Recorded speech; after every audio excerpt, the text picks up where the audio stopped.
Channel पर आप सभी लोगों का स्वागत है। दोस्तों, आज हम लोग चर्चा करेंगे विविध प्रकार के कॉम्पिटिटिव प्रश्नों के बारे में। तो आइए ध्यान दीजिए, पहला क्वेश्चन आप लोगों के सामने है।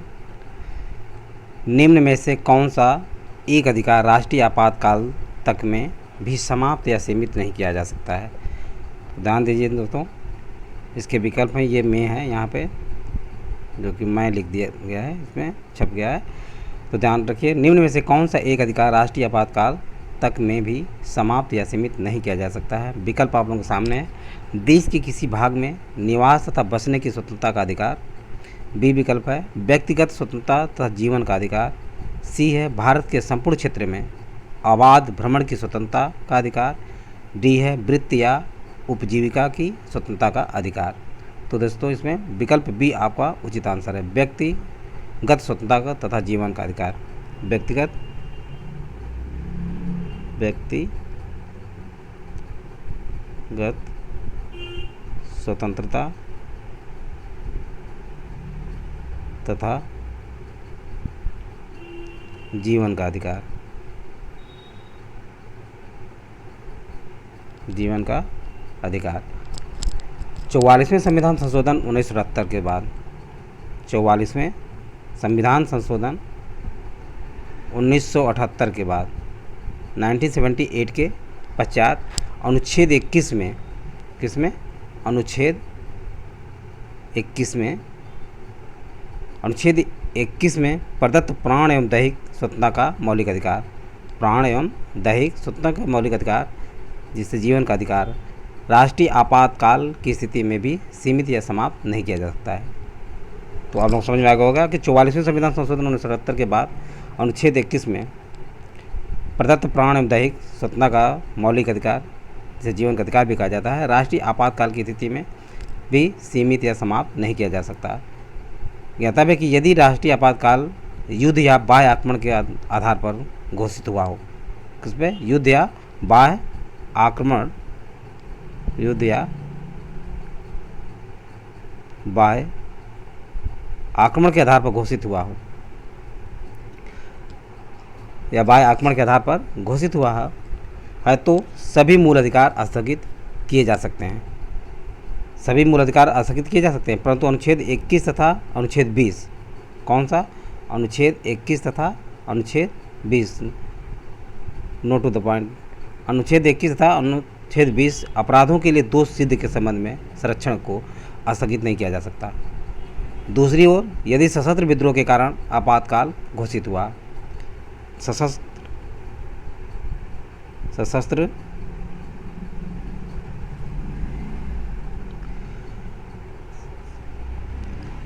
दूसरी तरफ जो है, यदि सशस्त्र विद्रोह के कारण आपातकाल घोषित हुआ हो, तो अनुच्छेद 21 एवं 20 के साथ, अनुच्छेद 21 एवं 20 के साथ 19 वाक स्वतंत्र विषय कुछ अधिकारों का संरक्षण भी जीवित रहता है, यानी 19 भी जीवित रहता है। तो आप लोग समझ में आ गया होगा दोस्तों। नेक्स्ट क्वेश्चन की तरफ बढ़ते हैं। क्वेश्चन नंबर 2 है दोस्तों, किसी अपराध के अभियुक्त को स्वयं अपने विरुद्ध गवाह बनने के लिए बाध्य नहीं किया जा सकता है? भारतीय संविधान के किस अनुच्छेद में यह प्रावधान है? तो आइए देखते हैं दोस्तों। विकल्प ए है अनुच्छेद 23 में, अनुच्छेद 21 में, अनुच्छेद 22 में, अनुच्छेद 74 में। तो दोस्तों, विकल्प ए सही है। क्या है? अनुच्छेद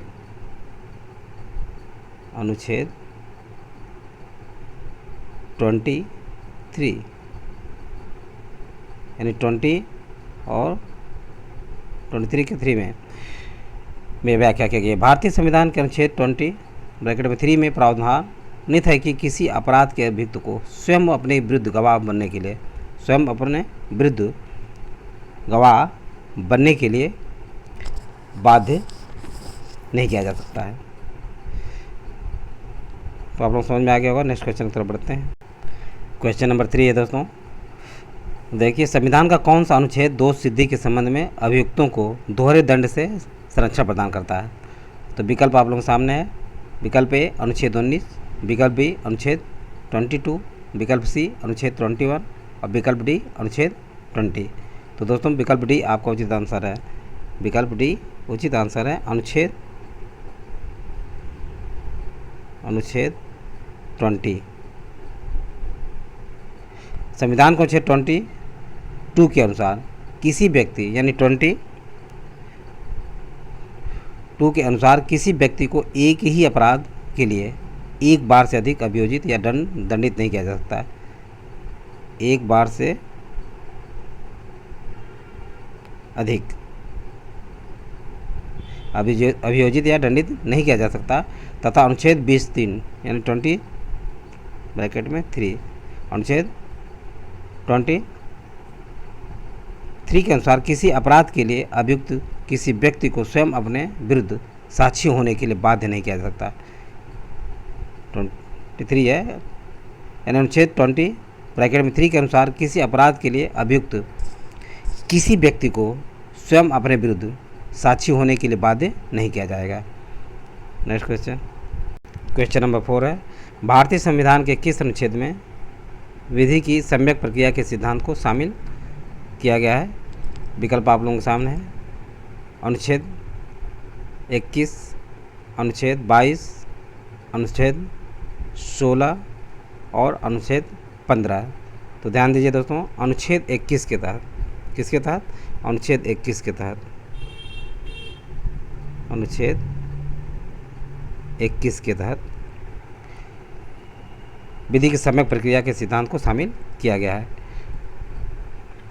भारतीय संविधान के अनुच्छेद 21 में विधि की सम्यक प्रक्रिया के सिद्धांत को शामिल किया गया है। सम्यक प्रक्रिया के सिद्धांत को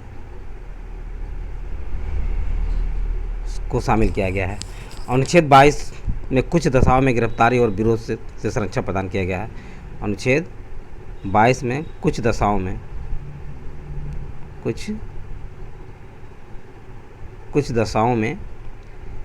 गिरफ्तारी और विरोध से संरक्षण प्रदान किया गया है। गिरफ्तारी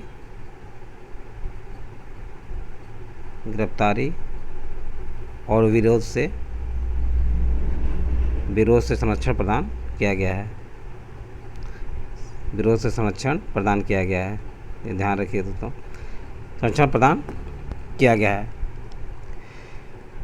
किसी व्यक्ति को जो गिरफ्तार किया गया है, ऐसी गिरफ्तारी के कारणों से यथाशीघ्र अवगत कराए बिना अभिरक्षा में निरुद्ध नहीं किया जाएगा या अपनी रुचि के विधि व्यवसाय से परामर्श करने और प्रतिरक्षा करने के अधिकार से वंचित नहीं रखा जाएगा।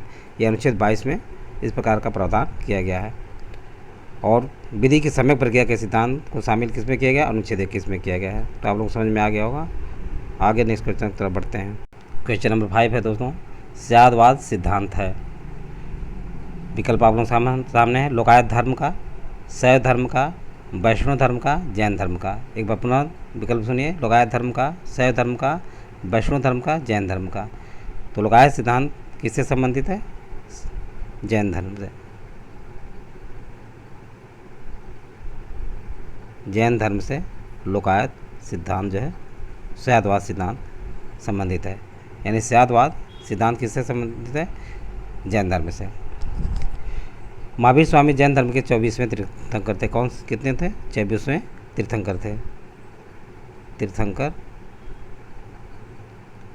महावीर स्वामी जैन धर्म के 24वें तीर्थंकर थे।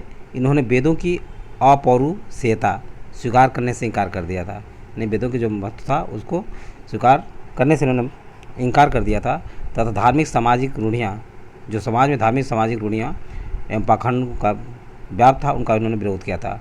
उन्होंने आत्मवादियों तथा नास्तिकों के एकांतिक मतों को छोड़कर आत्मवादियों तथा नास्तिकों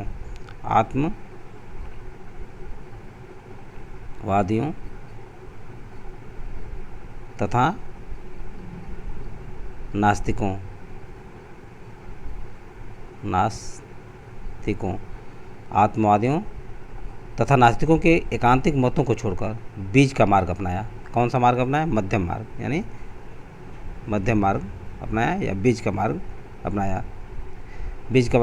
जिसे अनेकांतवाद अथवा स्यादवाद कहा गया है। क्या कहा गया है? अनेकांतवाद और स्यादवाद कहा गया है। स्यादवाद कहा गया है। स्यादवाद को सप्तभंगी नय के नाम से भी जाना जाता है। ध्यान रखिए दोस्तों, सप्तभंगी नय, सप्तभंगी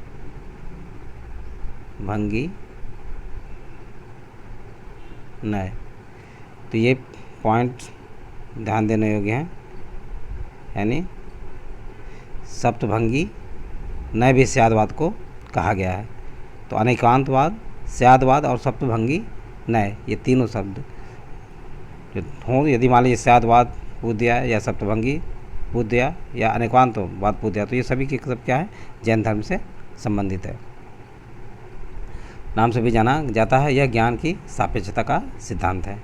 ज्ञान की सापेक्षता का यह सिद्धांत है। तो आप लोग समझ में आ गया होगा। अब अगले क्वेश्चन की तरफ बढ़ते हैं।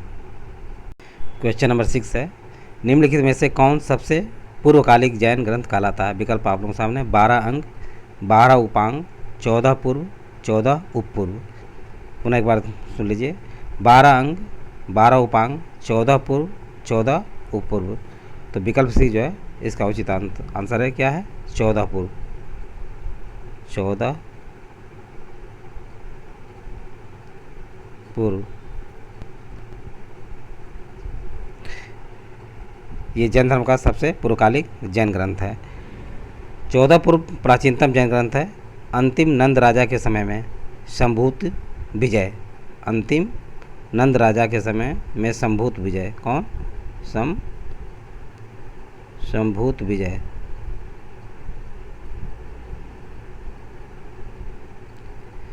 संभूत विजय तथा भद्रबाहु जैन संघ के अध्यक्ष थे, तथा भद्रबाहु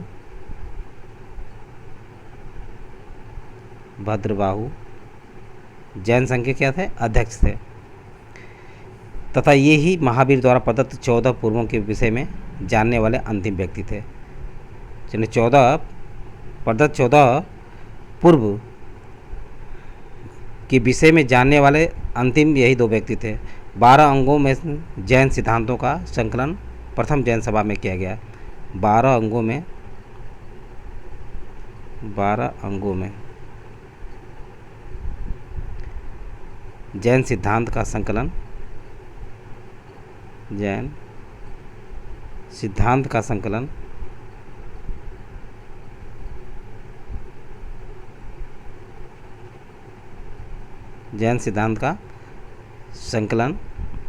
प्रथम जैन सभा में किया गया। कब किया गया था? प्रथम जैन सभा में किया गया था। 12 अंगों का संकलन प्रथम जैन सभा में किया गया था। तो आप लोगों को समझ में आ गया होगा। नेक्स्ट क्वेश्चन देखिए, क्वेश्चन नंबर 7 है, निम्नलिखित में से कौन सा आरंभिक जैन साहित्य का भाग नहीं है? विकल्प आप लोगों के सामने है दोस्तों। विकल्प ए है थेरीगाथा, बी आचारांग सूत्र, सी सूत्र कृतांग और डी बृहत कल्प सूत्र। तो 4 ये विकल्पों में से विकल्प ए थेरीगाथा कौन सही है? विकल्प ए जो है थेरीगाथा।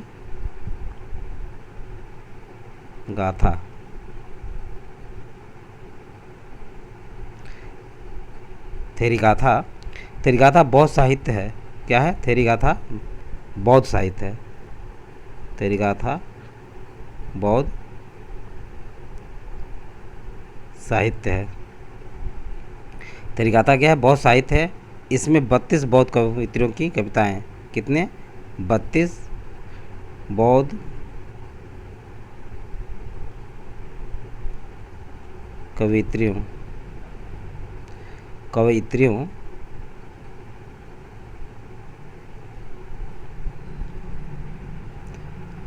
की कविताएं संग्रहित हैं। कुल थेरीगाथाएं 522 हैं। कुल थेरीगाथाएं कितने हैं?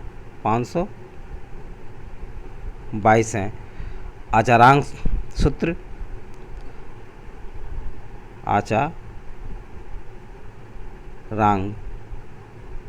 आचारांग सूत्र, सूतकृतांग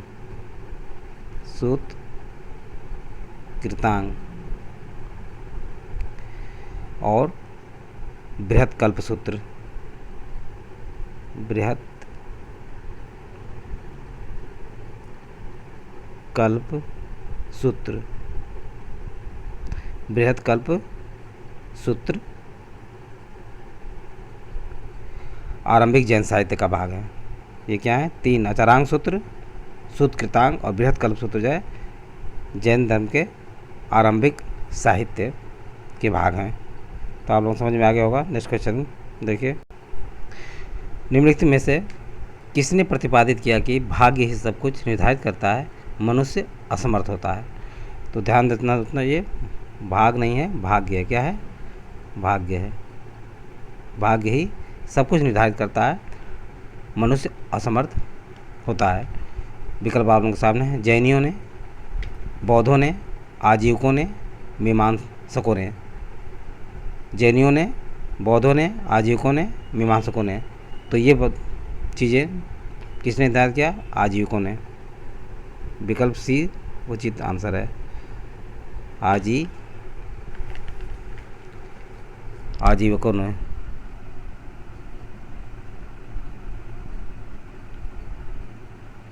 आजीविकों ने किया। मक्खली गोसाल प्रारंभ में महावीर के शिष्य थे। मक्खली गोसाल क्या थे? मक्खली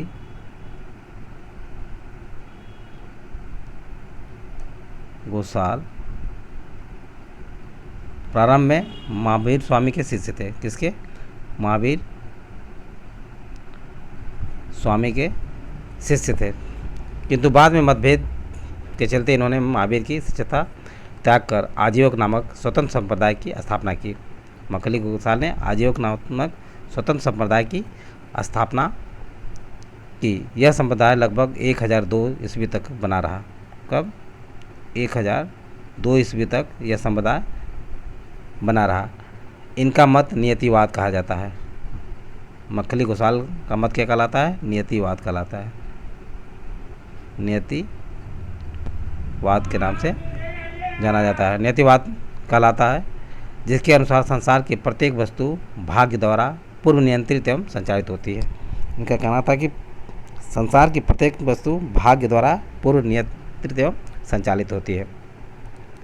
कुछ पॉइंट है। यापनी,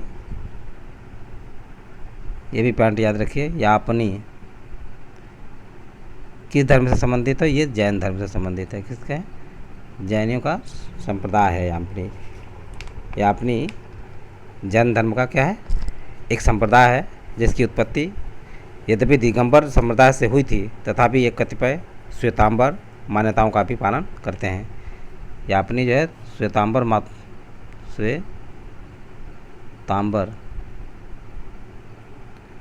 मतों का भी ये पालन करते हैं। नेक्स्ट क्वेश्चन, क्वेश्चन नंबर 9 है, किस जैन सभा में अंतिम रूप से श्वेतांबर आगम का संपादन हुआ?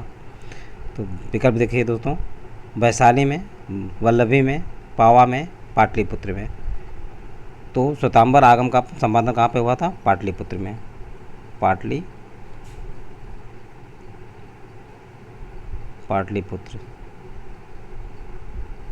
पाटलिपुत्र यानी पटना में हुआ था। चंद्रगुप्त मौर्य के शासनकाल में पाटलिपुत्र में प्रथम जैन सम्मेलन आयोजित किया गया था। प्रथम जैन सम्मेलन जो है किसके काल में हुआ था? चंद्रगुप्त मौर्य के समय में।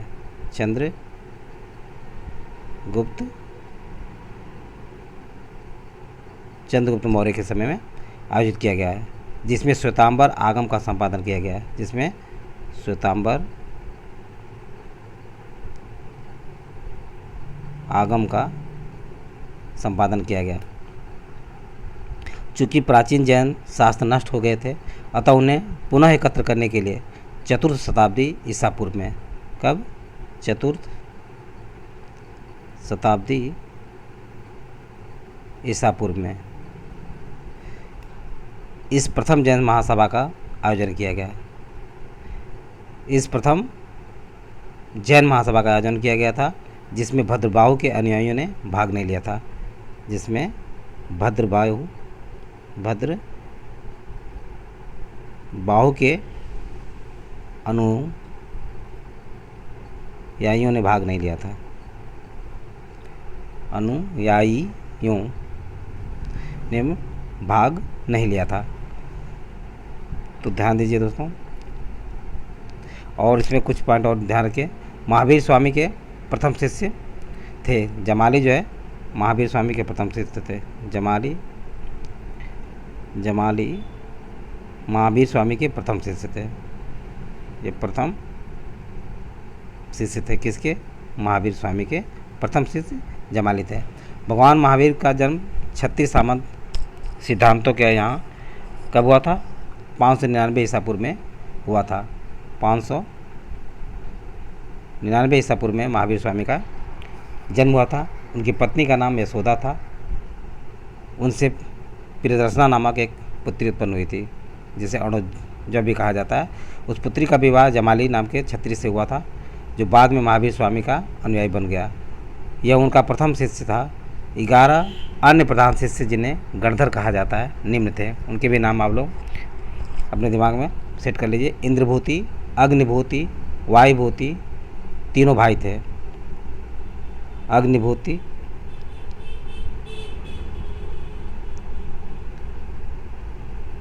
अग्निभूत,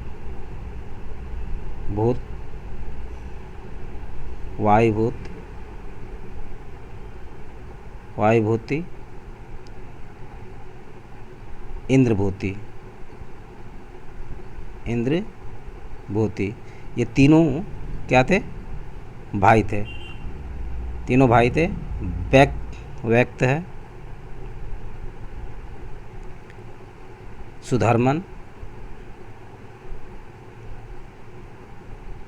सुधर्मन, मंडित, मोरी पुत्र, अंकपति,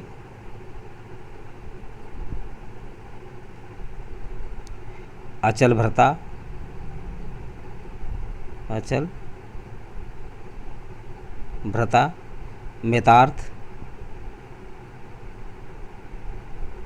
मेतार्थ और प्रभास,